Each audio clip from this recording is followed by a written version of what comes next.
అనేక సమస్యలు ఉన్నాయి. సమస్యల వల్ల మాకు 2 నిమిషాలు టైం ఈ రోజు కాదు, మళ్ళీ మాట్లాడదాం.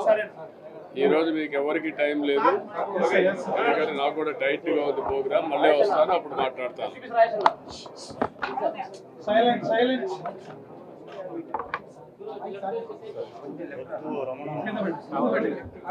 పర్వాలేదా? మీకంటే ఓకే. Please silence. తమ్ముడు, మీ లోగో తప్ప మీ గొడవ తప్ప ఇంకొట్టేది. అందరికీ నమస్కారాలు.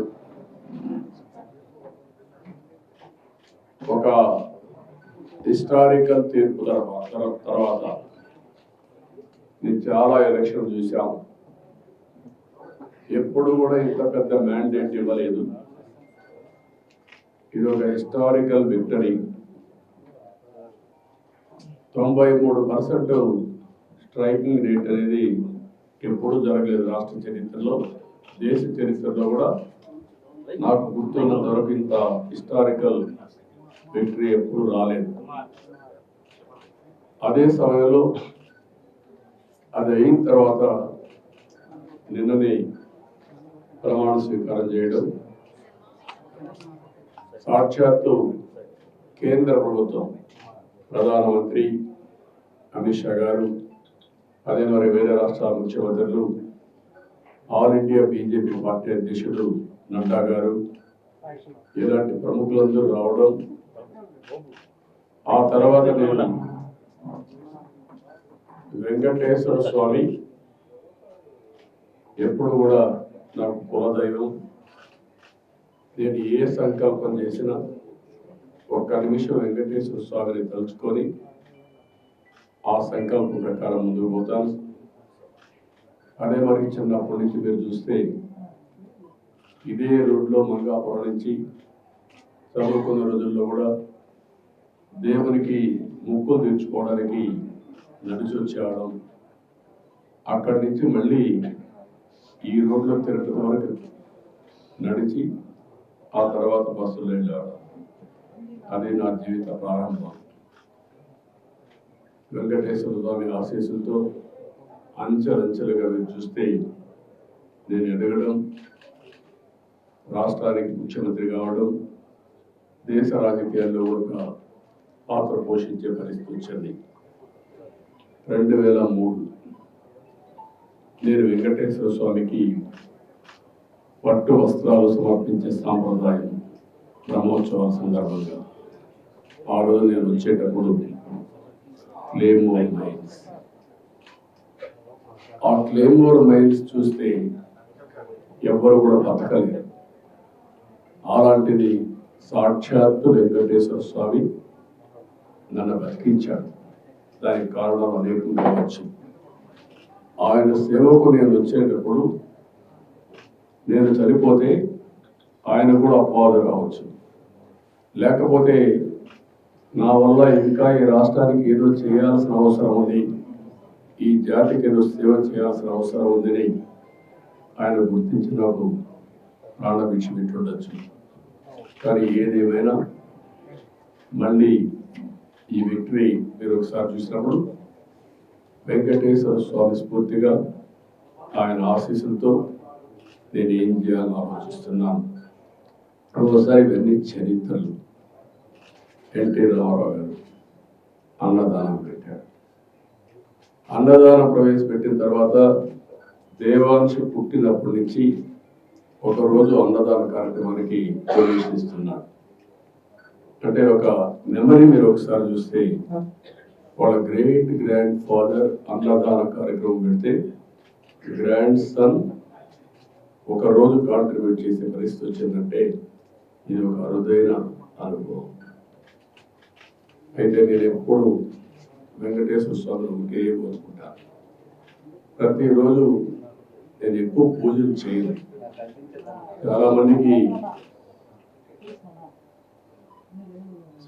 చాలా మందికి నేను పూజలు చేస్తానో లేదో కూడా తెలియదు.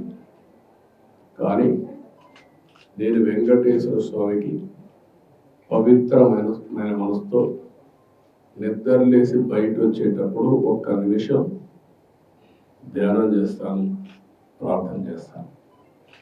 ఆ ప్రార్థనలో ఒకే విషయం కోరుకుంటాను, రాష్ట్రం సుభిక్షంగా ఉండాలి. ఇటీవల కాలంలో మీరు ఆలోచిస్తే నేను చేసే సింపుల్ ప్రేయర్,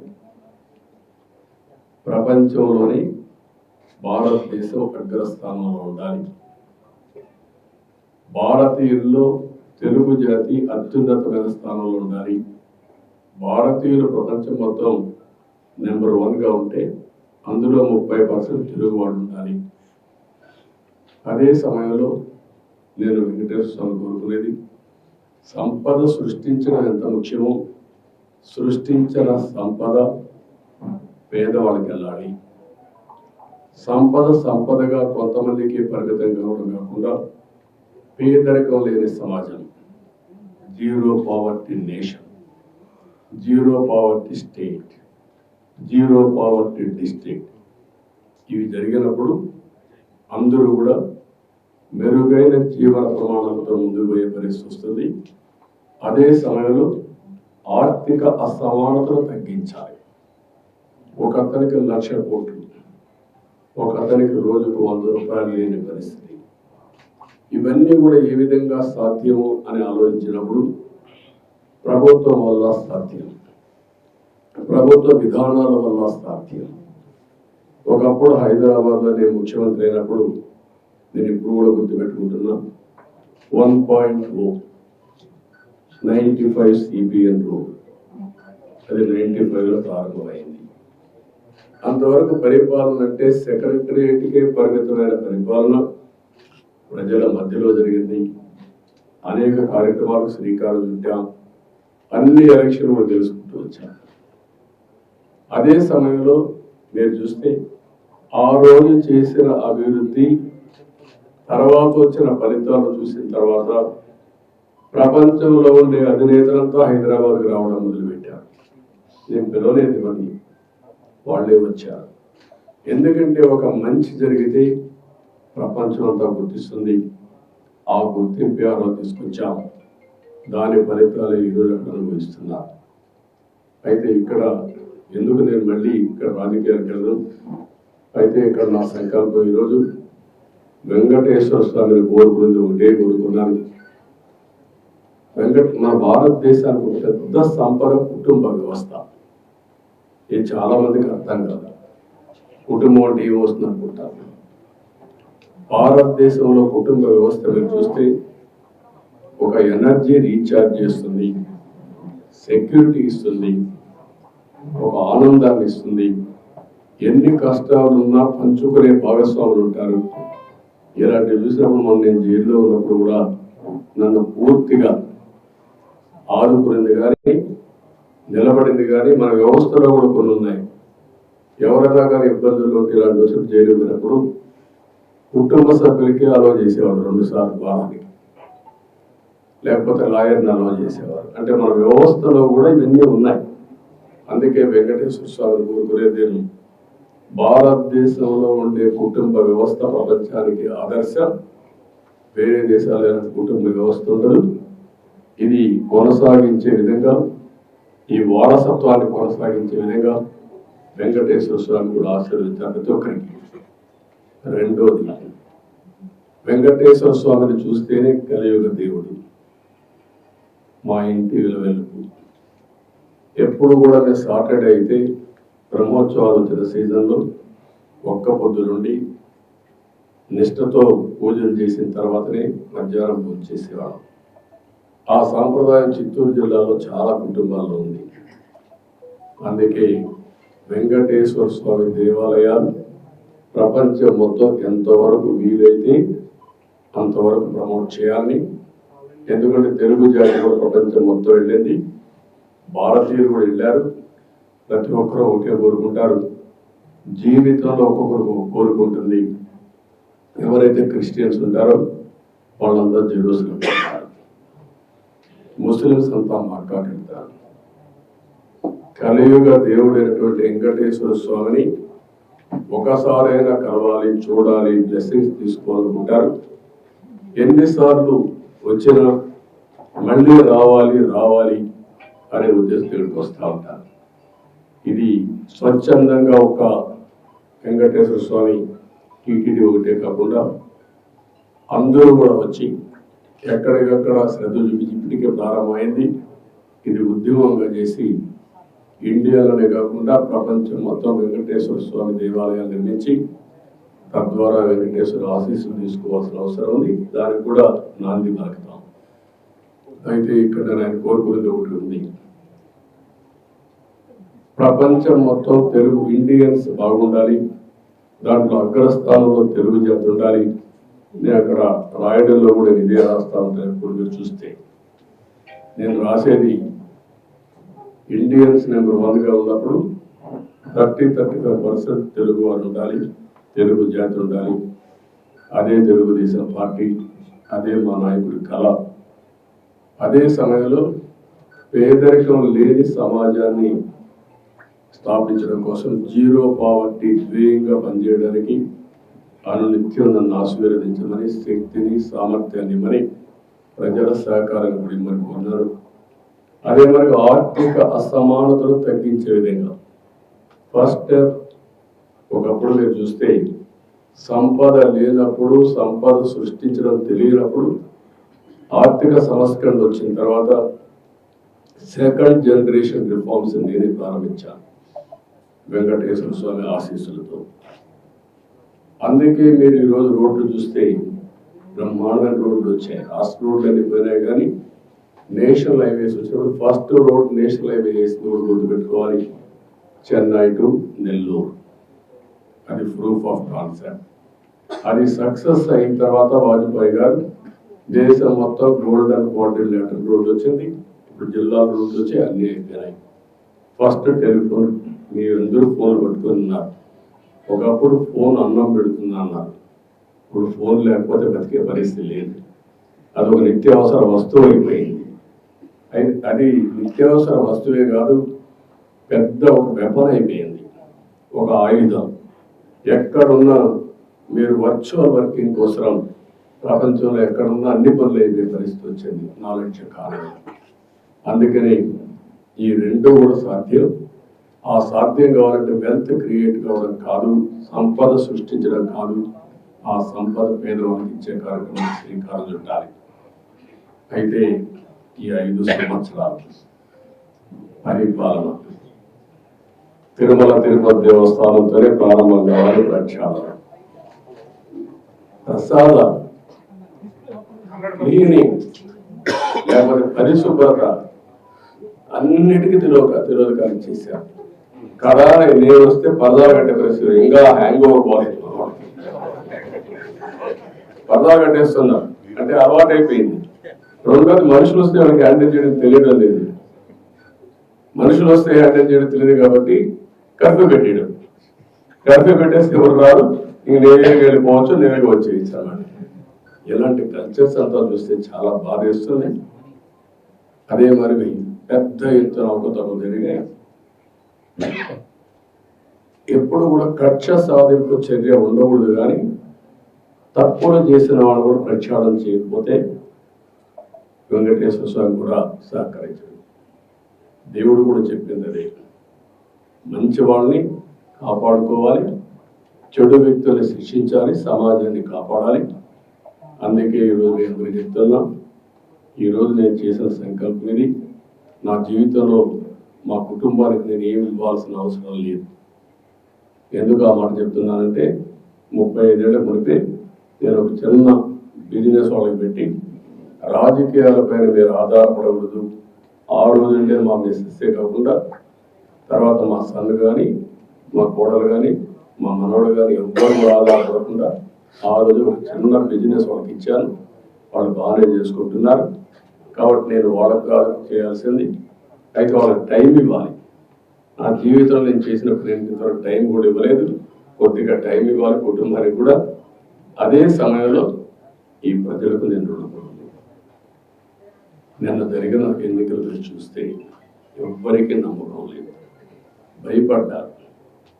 కానీ నాకు నమ్మకం ఉంది, విశ్వాసం ఉంది, ప్రజల మీద అపారమైన గౌరవం ఉంది. నేను ఒకే మాట చెప్తాను, ప్రజలు గెలవాలి, రాష్ట్రం నిలబడాలి, తెలుగువారు ప్రపంచంలో ఎక్కడున్నా వచ్చి మీ బాధ్యత మీరు నిర్వహించమని చెప్పాను. ఆ బాధ్యత వాళ్ళు నిర్వహించారు, వాళ్ళు నిలిచారు, ప్రజలు గెలిచారు, రాష్ట్రాన్ని నిలబెట్టారు. వాళ్ళని మేము గౌరవించాలి. ఆ కార్యక్రమానికి శ్రీకారం చుట్టాం. నేను ఏ ఒక్కరి వ్యక్తిని కాదు, వెంకటేశ్వర స్వామి సమక్షంలో చెప్తున్నా, నేను అందరి వాటిని 5 కోట్ల ప్రజల మనిషిని, నేను 5 కోట్ల ప్రజలకు సంబంధించిన వ్యక్తిని. అయితే ఇక్కడ పనిచేసినప్పుడు రకరకాల మీడియా ఉన్నారు, మీరు ఒక పని చేశారు.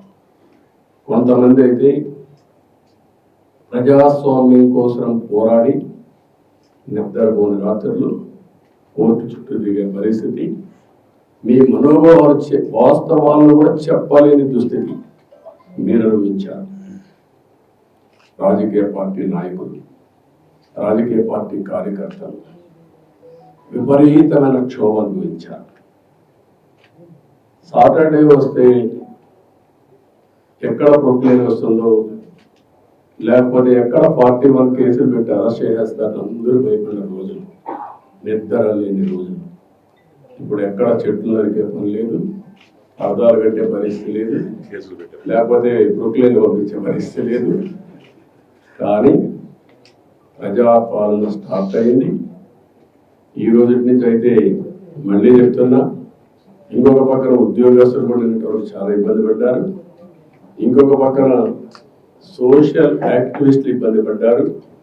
ప్రజలు కూడా మాకు ఇది అన్యాయం జరిగిందని చెప్పుకోలేని పరిస్థితుల్లో ప్రజలు కూడా ఇబ్బంది పడ్డారు. ఒకరు కాదు, అన్ని వర్గాలు ఇబ్బంది పడ్డారు. కానీ ప్రతి ఒక్కరికి న్యాయం జరుగుతుందని నా మీద హోప్ పెట్టుకున్నాను. ఆ హోప్ని నేను నిరూపించుకోవాలి. ఏ వర్గంలో ఇబ్బంది పడ్డారో, నష్టపోయారో అందరినీ నిర్ణయం చేయాలి. ఈ వెంకటేశ్వర స్వామిని కోరుకుంటున్నా, తద్వారా రాష్ట్రంలో ఉండే ప్రజలు ప్రతి ఒక్కరు విజ్ఞప్తి చేస్తున్నా, ఇది ప్రారంభం మాత్రం. జరిగిన నష్టం అపారం. 5 సంవత్సరాలు జరిగిన నష్టం 30 సంవత్సరాలు రాష్ట్రం వెనుకబడిపోయింది. ఇది తిరిగి పునర్నిర్మాణం చేసుకోవాలి. భగవంతుడు ఆ శక్తి తెలుగుదేశానికి ఇచ్చాడు. అందుకే నేను ఎక్కడ రాగద్వేషాలు లేవు. అదే సమయంలో ప్రజలు కూడా కోరుతున్నాం, ఓట్లు వేసాం, మా బాధ్యత అయిపోయిందని కాకుండా అనునిత్యం మమ్మల్ని నడిపించండి, ఆశీర్వదించండి, ప్రభుత్వంలో భాగస్వాములు కండి. అప్పుడే ఈ చైతన్యంతో ఈరోజు నాకు చాలాసార్లు మీకు చెప్పాను, 2047కి భారతదేశం ప్రపంచంలో నెంబర్ 1 ఆర్ నెంబర్ 2లో ఉంటుంది. అదే సమయంలో ప్రపంచంలోనే భారతీయులు నెంబర్ 1 స్థానంలో ఉంటారు. ఇప్పుడు వాళ్ళు ఉండేది global citizens, highest per capita income వాళ్ళకే వస్తూ ఉంది. ఏ దేశానికి పోయినా, అమెరికాకు పోయినా, ఆస్ట్రేలియాకు పోయినా, ఆఫ్రికాకు పోయినా, స్విట్జర్లాండ్కి పోయినా, ఎక్కడైనా ఒక పాష్ లొకాలిటీ ఉంటే అక్కడికి పోతే అక్కడ ఇండియన్ ఉంటాడు, అందులో 30% తెలుగు వాళ్ళు ఉంటారు. అంటే ఎన్ని 20 సంవత్సరాలు 25 ఏళ్ళు సాధించాం. ఇది సాధించామంటే ఆ రోజు భారతదేశంలో ఆర్థిక సంస్కరణలు వచ్చిన తర్వాత టెక్నాలజీని అందిపుచ్చుకున్నాం, ఐటీని అందిపుచ్చుకున్నాం. అందిపుచ్చుకున్న తర్వాత అంచెలంచెలుగా ముందుకు పోయి ఈరోజు ఆర్టిఫిషియల్ ఇంటెలిజెన్స్ వరకు వచ్చేసే పరిస్థితికి వచ్చాం. భారతీయులు వన్ ఆఫ్ ది బెస్ట్ ఆంటర్ప్రినర్స్గా తయారయ్యారు. అదే సమయంలో మీరు చూస్తే రాబోయే రోజుల్లో కార్పొరేట్ గవర్నెన్స్, పబ్లిక్ గవర్నెన్స్లో భారతీయులు పెద్దగా రాణిస్తారు. సర్వీస్ ఎకానమీలో భారతీయుల యొక్క సేవలు ప్రపంచానికి అవసరం. ప్రపంచం మొత్తం కూడా యాక్సెప్ట్ చేసే ఓన్లీ 1 కమ్యూనిటీ, ఇండియన్ కమ్యూనిటీ. అందులో అగ్రస్థానంలో తెలుగు జాతి. అందుకే ఇవన్నీ గుర్తుపెట్టుకొని నేను ఒక ఇది పెట్టుకున్నాను. 2047కి నా ఆలోచన, నా విజన్, నా కమిట్మెంట్. తెలుగు జాతి ప్రపంచంలో నెంబర్ 1గా ఉండాలి. నెంబర్ 2, పేదరిక నిర్మూలన ఎంత తొందరగా వీలైతే అంతవరకు చేయాలి. Zero poverty state. ఆంధ్రప్రదేశ్ రాష్ట్రం నెంబర్ 1 రాష్ట్రంగా ఉండాలి. తెలంగాణ రాష్ట్రం కూడా బాగుండాలి. నేను తెలుగు జాతికి పెద్దగా ఉంటాను తప్ప ఒక 50% 30% కాదు. ఫస్ట్ నేను చెప్పాను. నేను ఆ రోజు హైదరాబాద్ అభివృద్ధి చేసినప్పుడు, విభజన జరిగినప్పుడు ఒకటే మాట చెప్పాను. విభజన జరిగింది, హైదరాబాద్ తెలంగాణకి వెళ్తుంది. మళ్ళీ నేను కష్టపడి మళ్ళీ ఒక నగరాన్ని నిర్మాణం చేయడమే కాకుండా ఆంధ్రప్రదేశ్ అభివృద్ధి చేసి రుణం తీర్చుకుంటాను వచ్చాను. అదే స్ఫూర్తితో అమరావతి, పోలవరం ఈ 2 ప్రారంభించాను. కానీ దురదృష్టం 2 కూడా ఈరోజు పడకేసే పరిస్థితులు వచ్చాయి. అమరావతి విధ్వంసం పాలైంది. పోలవరం ప్రతి ఎకరాకు నీళ్లు ఇవ్వాల్సిన జీవనాడి గోదావరిలో కలిపేసే పరిస్థితికి వచ్చారు. ఈ 2 కూడా మళ్ళా సెట్ చేసుకోవాల్సిన అవసరం ఉంది. ఏదైతే హైదరాబాద్ నగరం వల్ల తెలంగాణకు ఈరోజు హైయెస్ట్ పర్ క్యాపిటల్ ఇన్కమ్ కానీ మెరుగైన ఆదాయం వచ్చే పరిస్థితి వచ్చింది. అలాంటి ఎకో సిస్టమ్ క్రియేట్ చేసి మళ్ళీ ఆంధ్రప్రదేశ్ బాగు చేసుకుందాం. అందుకే ఈ 2 ధ్యేయాలతో మిగిలినవి చాలా ఉన్నాయి. ఆ విషయాలు నేను ఎప్పటికీ కూడా మాట్లాడతాను. ఈ విషయమే వెంకటేశ్వర స్వామిని కోరుకున్నది. నా ఆరోగ్యం, కుటుంబ ఆరోగ్యం, ప్రజల ఆరోగ్యం, కార్యకర్తల ఆరోగ్యం కూడా, ఇప్పుడు ఎన్డీఏ కార్యకర్తల ఆరోగ్యం కూడా బాగుండాలని కోరుకున్నాను. నా సెక్యూరిటీ, మా కుటుంబ సెక్యూరిటీ, కార్యకర్తల సెక్యూరిటీ, ప్రజల సెక్యూరిటీ బాగుండాలని కోరుకున్నాను. మంచి ఆరోగ్యాన్ని ఇచ్చి నేను అనుకున్న సంకల్పాన్ని ముందుకు తీసుకుపోవడం కోసం వెంకటేశ్వర స్వామిని ఆశీర్వదించమని కోరుకున్నాను. వెంకటేశ్వర స్వామి తిరుమల తిరుపతి దేవస్థానం ఒక విషయం కూడా గుర్తుపెట్టుకోవాలి. తిరుమల ఒక పవిత్రమైన దివ్యక్షేత్రం. ఈ పవిత్రమైన దివ్యక్షేత్రాన్ని అపవిత్రం చేయడం భావ్యం కాదు. తెల్లవారుజామున 3 గంటలకు సుప్రభాత దర్శనానికి వస్తే వైకుంఠం అంటే మనకు తెలియదు, పుస్తకాలను చదువుతాం. వైకుంఠానికి పోవాలని కోరుకుంటాం చనిపోయిన తర్వాత. ఆ సమయంలో ఇక్కడికి వచ్చి వెంకటేశ్వర స్వామి దర్శనం చేసుకుంటే వైకుంఠంలో ఉన్న అనుభూతి కలుగుతుంది. నేను ఎన్నోసార్లు ఫీల్ అయ్యాను, ఇప్పుడు కూడా ఫీల్ అవుతున్నా. అందుకే నేను ఇక్కడికి వచ్చినప్పుడు అన్ని విషయాలు మర్చిపోయి ఒక పవిత్రమైన భావంతో పోవాలి. ఒకే స్లోగన్ ఉండాలి. ఏడుకొండలవాడ వెంకటరమణ గోవింద గోవింద తప్ప, ఓం నమో వెంకటేశాయ తప్ప వేరే స్లోగనే ఉండకూడదు, వేరే వ్యక్తి జ్ఞాపకం రాకూడదు. ఆ ధ్యేయంతోనే మొత్తం ప్రక్షాళన చేస్తాం. మళ్ళీ భారతదేశం కాకుండా ప్రపంచం మొత్తం అభినందించే విధంగా ఈ టీటీడీని తీర్చిదిద్దాలని తెలియజేసుకుంటూ, మరొకసారి మీ సమస్యలు మళ్ళా సమయం వస్తుంది, నేను ఎప్పటికీ కూడా మాట్లాడతా అన్ని విషయాలు. ఎందుకంటే మళ్ళా నేను లైన్ కూడా క్యాచ్ చేస్తుంది. Just couple of questions sir. ప్రక్షాళన టీటీడీ నుంచి ప్రారంభమవుతుంది. టీడీపీ గవర్నమెంట్ వచ్చింది స్టేట్ లో, బట్ టీటీడీలో కనీసం the chairman has resigned, board has resigned, EO has gone on leave. Can we expect a rejig of complete TTD? No, what I am saying is only one day. Now matter is moving. Yesterday నేను sharing ఏం చేశాను. వెంకటేశ్వర స్వామిని దర్శనం చేసుకున్న తర్వాత ఆయన ఆశీస్సులతో పని ప్రారంభించాలనుకున్నాను. వచ్చాను, ఆ సంకల్పం ఇక్కడ చెప్పాను. ఇక్కడ నుంచి ఎక్కడ ఏ విధంగా పనులు చేస్తాం మీరే చూస్తారు. అవన్నీ సాయంత్రం పెట్టినప్పుడు ఇది చేస్తాం. డ్రీమ్ ప్రాజెక్టులు 2 ఉన్నాయి. డ్రీమ్ ప్రాజెక్టులు ఉన్నాయి సార్. కళ్యాణ విజయవాడ టెంపుల్ ఒకటి దాదాపు 150 కోట్లతో అది ఒకటే కాదు, చాలా ఉన్నాయి. మాట్లాడదాం, అవిలాల చెరువు సార్, అన్ని మాట్లాడదాం. అవన్నీ ఉన్నాయి. గతంలో ప్రతిపక్షాల పైన అధికార పార్టీ దాడులు చేస్తుంది, ప్రస్తుతం అధికార పక్షం పైన ప్రతిపక్షాలు మాట్లాడతానంటావా? అవన్నీ వెంకటేశ్వర స్వామి టెంపుల్లో మాట్లాడడం కరెక్ట్ కాదు. మీరు ఏమంటున్నారంటే మీలో కూడా ఇంకా మైండ్ మారాలి. కొంతమంది దొంగలే దొంగ దొంగ అని అటెన్షన్ డైవర్ట్ చేయాలి.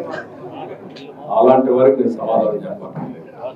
పరిపాలన అంటే ఏంటంటే చేసి చూపించిన వాళ్ళు, ముఠా నాయకులను చేసిన వాళ్ళు, సంఘ విద్రోహ శక్తులను చేసిన వాళ్ళు, రౌడీ అనేవాళ్ళు లేకుండా చేసిన వాళ్ళు, కమ్యూనల్ వైలెన్స్ కంట్రోల్ చేశారు, తీవ్రవాదుల మీద పోరాడితే నేనే ప్రాణాలు ఇచ్చుకున్నాను.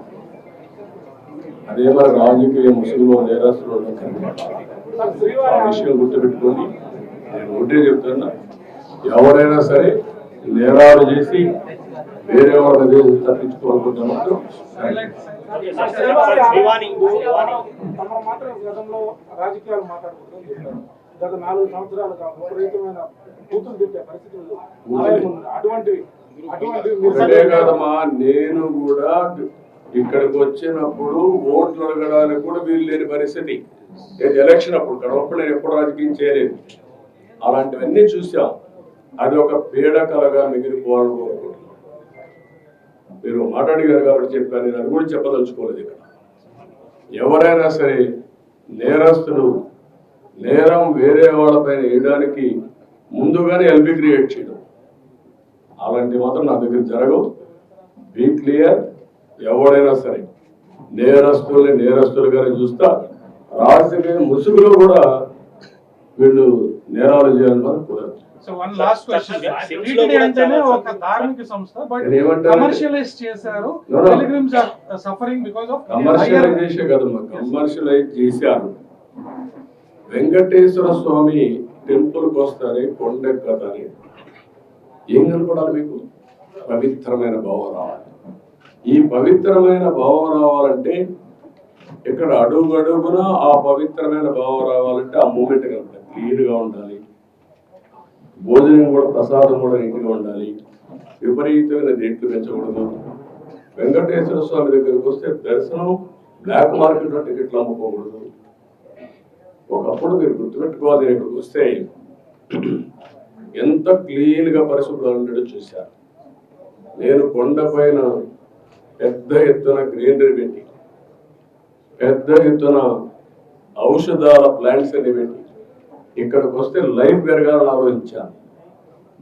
అలాంటివన్నీ కూడా మీరు గుర్తుపెట్టుకోవాల్సింది. ఒక దివ్య క్షేత్రం చేయాలంటే ఆల్ ఆస్పెక్ట్స్లో కాన్సన్ట్రేట్ చేయాలి. అదేం చేశాం.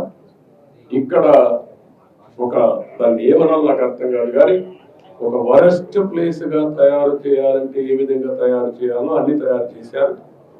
ఎవరెన్ని మాట్లాడిన లెక్కలింతనం వచ్చింది. గంజాయి, అన్ని మత ప్రచారం, లేకపోతే లిక్కర్, నాన్ వెజిటేరియన్, విచ్చలవిడితం, ఇష్టానుసారంగా వీడి యొక్క పైరులకు కేంద్రంగా తయారైపోయింది. వెంకటేశ్వర స్వామిని ఊరూరు తిప్పేశారు. మీరు గుర్తుపెట్టుకోవాలి, దేశంలో ప్రతి ఒక్కరికి ఒక ఆలోచన ఉంటుంది. ఆలోచన ఏంటి? వెంకటేశ్వర స్వామి అంటే ఒక పవిత్రమైన భావం, దేవుని కృప కావాలి. అలాంటిది పెళ్ళిళ్ళు జరిగిన, పేరెంటాలు జరిగిన వెంకటేశ్వర స్వామి తీసుకుపోయి పైరులు చేసుకోవడం ఏంటంటే విన్నారా ఎప్పుడన్నా? What is this? అంటే వెంకటేశ్వర స్వామిని మీ స్వార్థం కోసం అమ్మతారా? ఇష్టానుసారంగా పదవులు ఇచ్చుకుంటారా? మీరు పదవులు ఇచ్చేది ఎందుకు? ఆ పదవి ఇచ్చి ఆ పదవి ద్వారా మీ యొక్క కోర్టు కేసులు ఎవరు మీ పనులు చేసుకోవడానికి. ఎక్కడికి పోయారు మీరు? ఏమయ్యారు మీరు? అంటే వెంకటేశ్వర స్వామి, నేను ఎన్నోసార్లు చెప్పాను, గుర్తుపెట్టుకోవాలి మీరు మళ్ళీ ఒకసారి. వేరే దేవుళ్ళు నెక్స్ట్ జన్మలో మీ మీద పనిష్మెంట్ ఇస్తారు, కానీ వెంకటేశ్వర స్వామిని నేను చూసా. ఎవరైనా వెంకటేశ్వర స్వామికి అపచారం చేసిన వారు, తలపెట్టిన వారు ఈ జన్మలోనే పనిష్మెంట్ తీసుకుంటారు. తీసుకున్నారు కూడా. మీరు తిరుపతిలో కూడా చాలా ఇన్సిడెంట్ ఒకసారి లెక్కేసుకోండి. ఎవరైనా సరే, ఉద్యోగస్తులు కానీ బయట వాళ్ళు కానీ ఎవరైనా సరే దేవుడికి అపచారం చేసిన ప్రతి ఒక్కరూ శిక్ష అనుభవించారు. ఈ విషయాలు మీరు గుర్తుపెట్టుకోవాల్సిన అవసరం. ఎందరో చేశారు.